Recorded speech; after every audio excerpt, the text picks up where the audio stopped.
Today's video is going to focus on how to catch a rat inside your house. And like mice, rats feed on the same things that mice feed on: fruits, seeds, and nuts. But rats have a particular interest in water. They need about 3 to 4 ounces of water each day to survive. Rats need water more than they do food, whereas mice need food more than they need water. Rats will eat any form of seed, even rice. They love nuts, and often they really like dog food, because dog food has cornmeal and corn and all kinds of seed in there and things in there that they like. So they particularly like dog food. So it's a good idea not to keep dog food outside, especially at night. Be sure to bring that dog food in. Now, gummy bears on a trap are basically based in a fruit taste. So there are various types of traps you can use to catch a rat. Once again, just as the mice catching a mouse, a rat is the same principle. You need your traps against the edge of the wall, because the rats and mice both follow the perimeter of the wall, just as cats and just as many animals and just as many insects follow edges, because they feel safer and more secure. So when you go to set the trap, many people are very intimidated by rat traps. This is one of the best forms of rat trap there is, because it's heavy. It's a little more difficult for a rat to drag it away. It's a good idea, however, to take a string and tie it to this section and tie it to something nearby in case the rat wants to drag the trap away, and that can happen. In a house it's not so critical, but when you're in a crawl space it's really important to tie that trap. You can take the gummy bear and attach it to this section there. Now if you have another type of trap, just make sure that gummy bear is attached nice and tight in there, and then put a little peanut butter over the gummy bear. And once again, when it comes, just as mouse traps, when it comes to setting a trap, people are very intimidated by these. But all you have to do is have your hand around it, and as long as your hand is around that trap, you can do anything you want to that trap and nothing's going to happen to hurt you.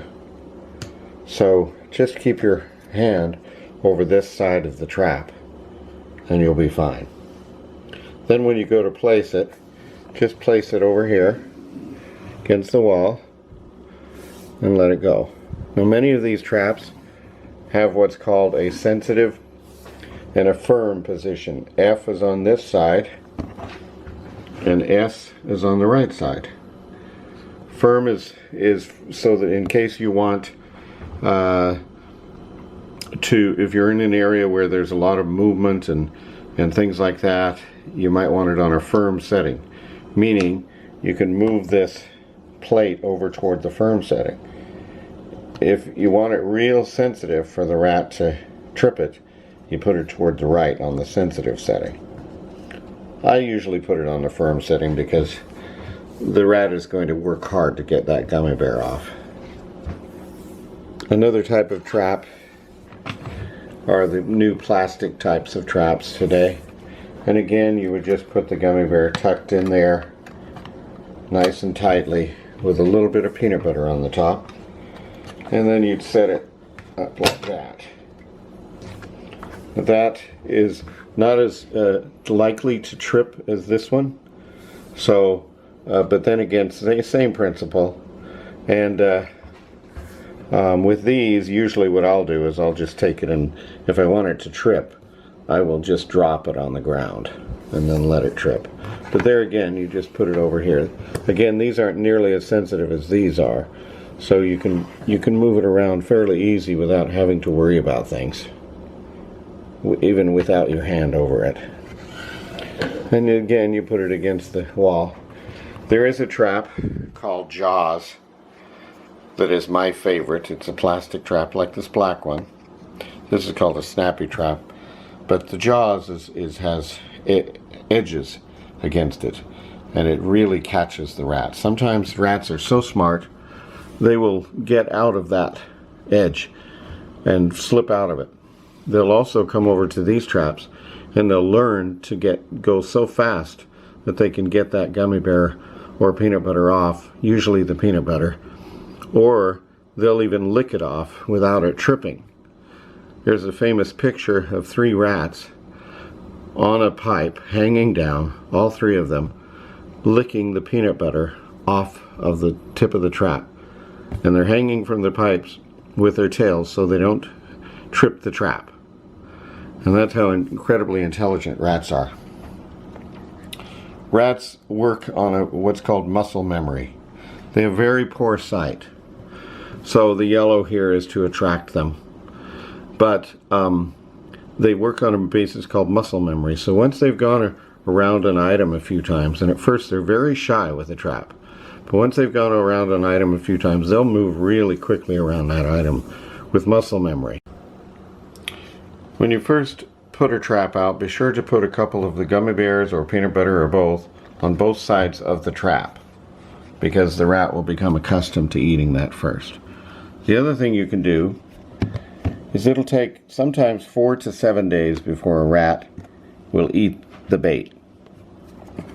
So you can put bait on here without setting the trap, and just set it there without it being set, and let him get used to eating that bait.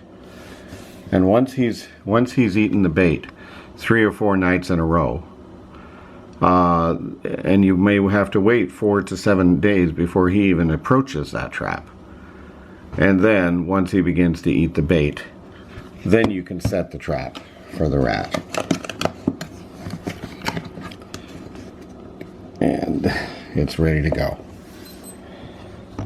Now, one thing to bear in mind also with rats is that in maintaining and making sure they don't get inside your house, the pipes underneath the kitchen sink should not have a gap of anything more than a 1/4 inch. So if you have, now I've got steel wool stuffed way in there, but you can stuff steel wool into that around the pipe, or a product called Stuff It that I mentioned before, around that pipe void, because a rat will come around those pipe voids and inside. So that's something to watch. The other area that you have to watch is the washroom. And inside a washroom, you've got that hose that comes in, and around that void, that hose is the drain hose where the water drains out, and around that void, pipes can come up around that drain void and into your home. So you want to make sure that when you have voids, pipe voids of any kind, bathrooms, kitchens, that kind of thing, you want to make sure that those pipe voids are sealed around there nice and tightly with steel wool or the product I mentioned called Stuff It.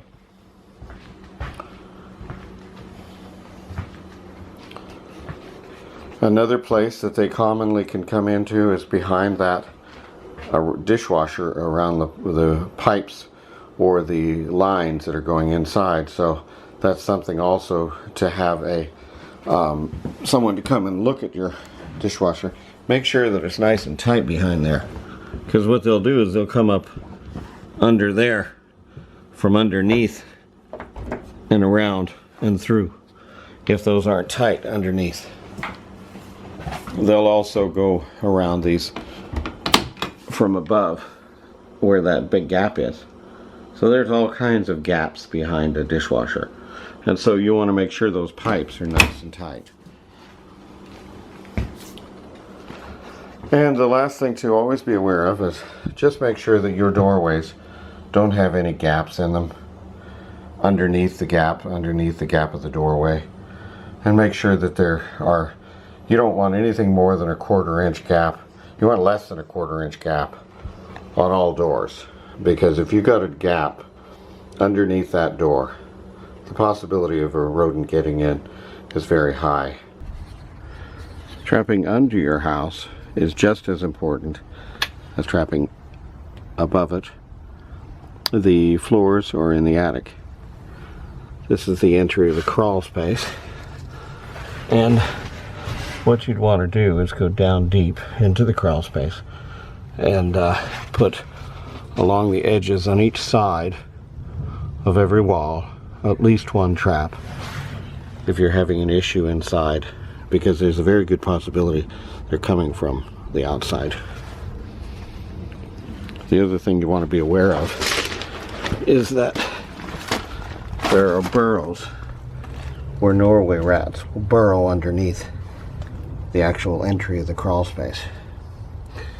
The other thing you'll notice is that this gap there, if you close this door, there is wood there to protect it from having a gap, but you want to make absolutely sure that when that closes, there are no gaps at all, say right there, because the entry point is very simple. You get through a mouse a 1/4 inch, a rat a 1/2 inch. So you want to make sure that these are very tight and secure.